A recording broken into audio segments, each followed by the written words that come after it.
পরিমাণটা কি 2 লক্ষ। তাহলে 2 লক্ষ কি কিনবো আমি যাই কিনে আমি জানি যে 3 লক্ষ কিন্তু আরেকটু করা যায়।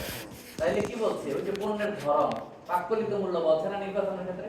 তো আমি দেখলাম আমার পাককলিত মূল্য 2 লক্ষ আর ধরনটা হলো যে আমি অ্যাভেলেবল পাচ্ছি বা দেশীয় প্রোডাক্ট বা দেশীয়। তার মানে আমি যখন দেখলাম আমার পাককলন 2 লক্ষের মধ্যে অর্থাৎ 3 লক্ষের নিচে হলে আমি কি করব পদ্ধতি নির্বাচন করতে গেলে কি করব এটার মধ্যে লিখবো আরএফকিউ। তো এই ক্ষেত্রে কাজের ক্ষেত্রে আমি কি বিষয় বিবেচনা করব এটাতে আমি কাজের ক্ষেত্রে কোন পদ্ধতি এটা কি ওটিএম হবে আরএফকিউ হবে না ডিপিএম হবে আমি কি কি খেয়াল রাখবো এখানে কি বলছে দেখেন পাককলিত ব্যয়টা অবশ্যই দেখতে হবে কারণ পাককলিত ব্যয় আর্থিক লিমিটটা না থাকলে তো আপনি বুঝবেন না এটা কোথায় কোন পদ্ধতি। তারপর হলো সামর্থ্য লাগবে ঠিকাদারি সেক্টরের বিদ্যমান অবস্থা অনেকে দেখবেন যে ট্রলি ব্রিফকেস নিয়ে ঘুরে তার অ্যাড্রেস খুঁজে পাবেন না। আমরা একবার তদন্ত করতে গেছি পল্টনে ওখানে দেখি যে অন্য সব ট্রাভেল এজেন্সি বিভিন্ন ওখানে তার ঠিকাদারি অফিস দিয়ে রাখছে আসলে ঠিকাদারি অফিস নাই। এই যে বিদ্যমান অবস্থা আমি যে টেন্ডার করব বা ওটিএম করব বা আরএফকিউ করব এই যাদের থেকে কিনবো তাদের বিদ্যমান অবস্থা কেমন। তারপরে হলো ঠিকাদারের সামর্থ্য স্থানীয় ঠিকাদার যে আমি একটা ওয়ার্ক দিব স্থানীয় বলতে তার মানে যেমন আমি কুমিল্লা থেকে টেন্ডার করতেছি কুমিল্লা শহর না স্থানীয় বলতে লোকাল বলতে বোঝায় সারা বাংলাদেশ। লোকাল টেন্ডার মানে কি ন্যাশনাল টেন্ডার মানে সারা দেশ আর ইন্টারন্যাশনাল টেন্ডার মানে দেশের বাইরে। তারপরে বলা হয়েছে প্রত্যাশিত প্রতিযোগিতা হবে কিনা নাকি ওই যে বালিশ টেন্ডার মতো পায় এক পার্টি 5টা দিয়ে দিবে 5 নামে পরে দেখা গেছে লাইসেন্সও ঘুরে ফিরে এড়াই এরকম হবে কিনা।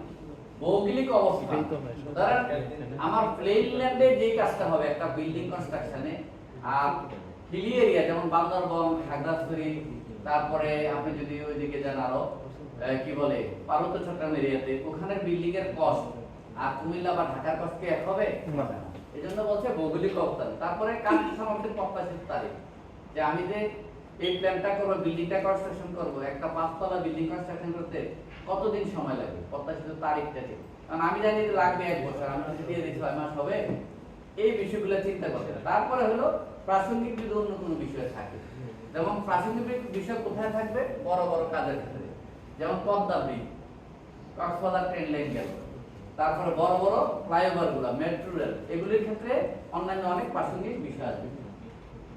এখন আমরা যে ক্রয় পরিকল্পনা প্রণয়ন করব এটা হলো পিপিআর এর 16 ধারায় অনেকগুলো নির্দেশনা আছে। ক্রয় পরিকল্পনার সাথে আমাদের কি সম্পৃক্ত পাককলন তাই না মূল বিষয় হলো পাককলন আর অনেকগুলো প্রক্রিয়া। পাককলন করতে হবে 3 সদস্য বিশিষ্ট দিয়ে দেখেন পিপিআর এর 16(5) এর ক ধারায় বলা আছে 3 সদস্য বিশিষ্ট দিয়ে পাককলন করতে হবে। খেয়াল থাকবে এই যে বালিশ কেন্দ্রে দেখা গেছে দুজন স্বাক্ষর দিয়ে রাখছে পাককলন হবে 3 সদস্য বিশিষ্ট। তারপরে একটি বার্ষিক পরিকল্পনা করতে হবে। আরেকটা বিষয় হলো পিপিআর এর 17 ধারায় কোন একক কাজকে বিভাজন করা যাবে না ভাগ করা যাবে না। যেমন আপনি ফার্নিচার কিনবেন যে আমি চিন্তা করলাম ওটিএমে গেলে তো ঝামেলা বিজ্ঞপ্তি দিতে হয় ডকুমেন্ট তৈরি করতে হয় ভেঙে ভেঙে আরএফকিউ করলাম কোটেশনে করলাম এটা করা যাবে না। একই প্রক্রিয়ার কাজকে একই প্রক্রিয়াগত বা একই নেচারের কাজকে ভাঙা যাবে না বিভাজন করা যাবে না। এখন আমরা একটু দেখি এই যে ক্রয় পরিকল্পনা বা এপিপি এর কম্পোনেন্ট গুলো কি কি এগুলো কিন্তু আমি বলছি ওই যে স্টকে যা আছে দেখেন আমি যা বলছিলাম দেখেন ঠিক আছে কিনা আমি যা যা বলছিলাম কি কি আছে আমরা এটা দেখবো না অথবা একবার দেখি কি কি আছে দেখেন প্যাকেজ নং আছে দেখেন প্যাকেজ নং ওই যে description unit quantity method type approving authority fund estimate এই সব বিষয় তো আছে approval tender opening evaluation approval হবে অর্ডার দরকার নাই অ্যাওয়ার্ড দিলে হবে নোটিফিকেশন অ্যাওয়ার্ড কন্ট্রাক্ট সাইন এগুলি তো আছে নাকি আর দুই একটা ব্যতিক্রম এই যে এগুলি দরকার নাই টাইম কোড 4% এটা অলরেডি চলে আসে। তা আমরা যদি এখন বলি যে ক্রয় পরিকল্পনার কম্পোনেন্ট গুলো কি কি আমরা এই যে যদি আমাকে কেউ একটা সাজিয়ে দেয় আমি গোলটা ধরতে পারবো না ক্রয় পরিকল্পনা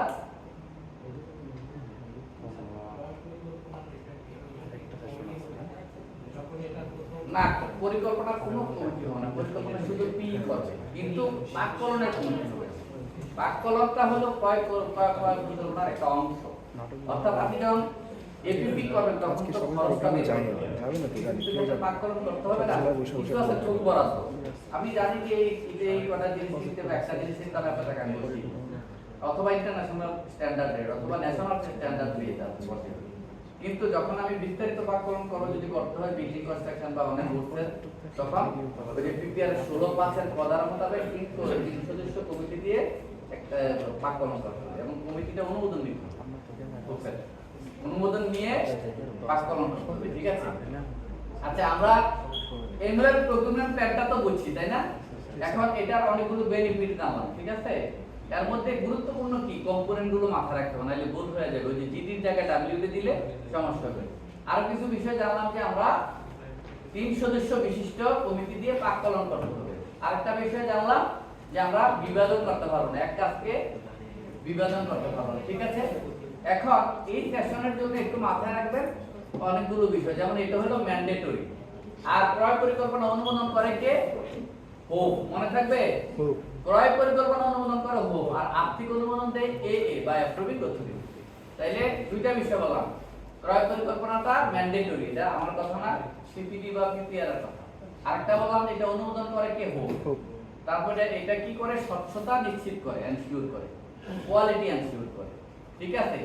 তারপর অনেকগুলো কম্পোনেন্টের মধ্যে গুরুত্বপূর্ণ কিছু কম্পোনেন্ট হলো প্যাকেজ নং, এস্টিমেট, কোয়ান্টিটি, টেন্ডার হলে, ওটিএম হলে, অ্যাপ্রুভাল অথরিটি, এগুলি, ঠিক আছে? তার মানে এস্টিমেটটাও একটা গুরুত্বপূর্ণ অংশ। এই কেপিপি বা ক্রয় পরিকল্পনার এস্টিমেটটা একটা গুরুত্বপূর্ণ অংশ বা কম্পোনেন্ট। এস্টিমেট ছাড়া ক্রয় পরিকল্পনা হবে না। এই কিছু বিষয় মাথায় রাখবেন, ঠিক আছে?